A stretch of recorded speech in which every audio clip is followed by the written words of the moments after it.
hope you're all doing well. Today we're gonna talk about changes of state.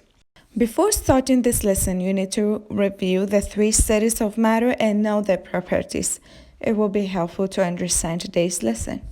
So, what is change of state? Change of state is a physical changing. It means they will change in a physical matter. The physical will change and not the chemical. When a substance changes state, they are chemically stay the same substance. For example, water, ice, liquid water, and steam are all made of H2O.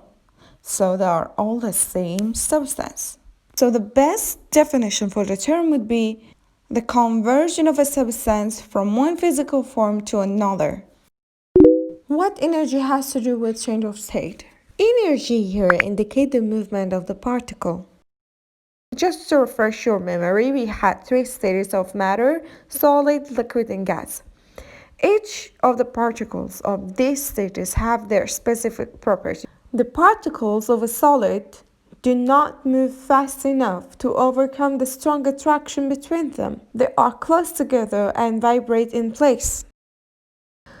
The particles of a liquid move fast enough to overcome some of the attraction between them. The particles are close together but can slide past each other.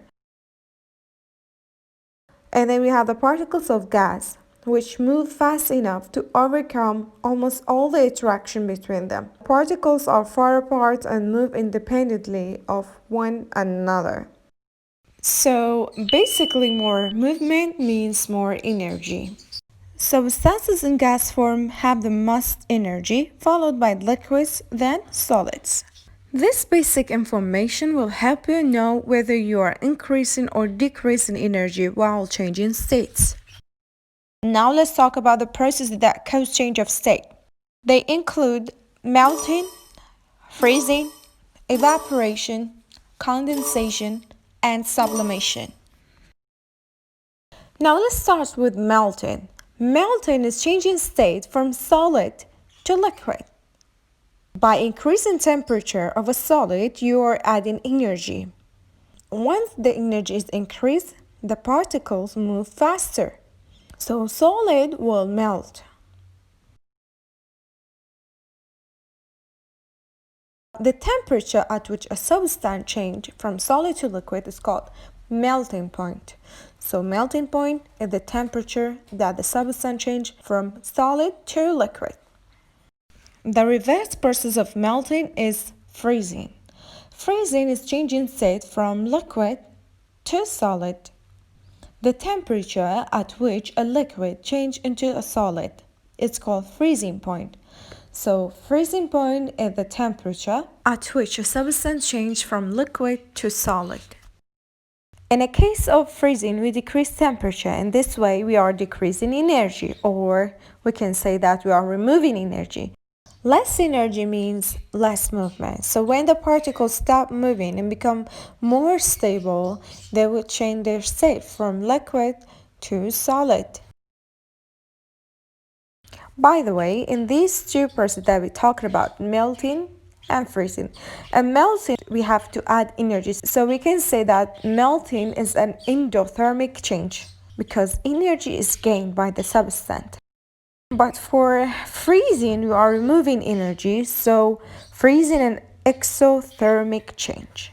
This might be a little bit complicated for you, so let me explain. The idea here is that in order to change the state of a substance, you must either provide with energy or take away energy. When you are going from particles that are in a lower energetic state to particles that are in a high energetic state, you must provide energy. This implies that the process will be endothermic since heat must be absorbed. You will thus have solid to liquid melting, right? It requires energy, so you add energy. So melting is an endothermic change. Liquid to gas evaporation, which we're going to talk about later, requires energy. You need to add energy, so it's endothermic.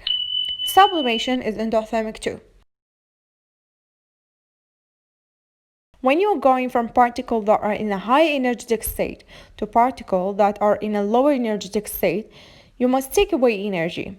This implies that the process will be exothermic, since heat is being released. You will thus have gas to liquid condensation, give off energy. It means you're removing energy, so it's exothermic. Liquid to solid, freezing, give off energy.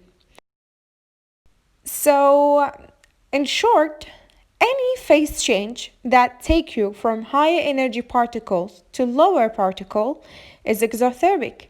Similarly, any phase change that takes you from lower energy particles to higher energy particles is endothermic. Next process is evaporation. Evaporation is changing state from liquid to gas. We need to add energy because the particles of gas move faster than the particles of liquid. So, is it endothermic or exothermic? Write your answer and explain why. Boiling is also a change of liquid to gas. So, why do we have two terms explaining the same change in a state? Are they the same thing? Are they different? Both change state from liquid to gas. But boiling occurs in a liquid at its boiling point, whereas evaporation occurs below its boiling point. In boiling, particles throughout the liquid move faster. When they move fast enough to break away from all the particles, they evaporate and become a gas. In evaporation, some particles at the surface of the liquid move fast enough to break away from the particle around them and become a gas. Condensation is changing state from gas to liquid. This process is the reverse of evaporation. In this process, then the liquid has lower energy than gas, then we have to remove energy. And this change is exothermic change. Basically, most of the substances in a solid state have to go through liquid state before becoming gas.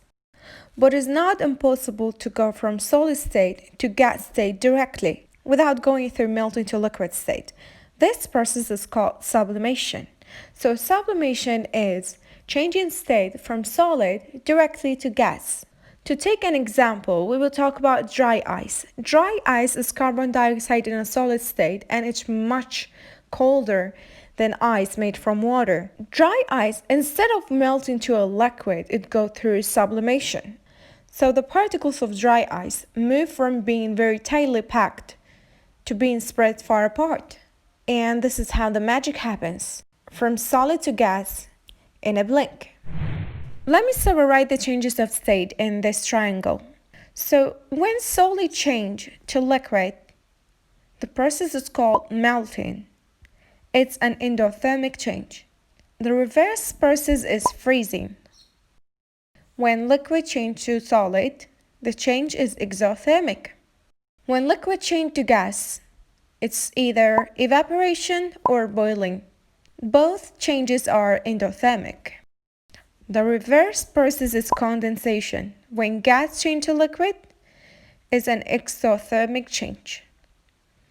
Then we have sublimation. When solid change to gas directly, the change is endothermic. So that's it for today, guys. Don't forget to answer the self-check question, section review, and chapter review as well. And feel free to ask any question in the comment section. Good luck. Goodbye.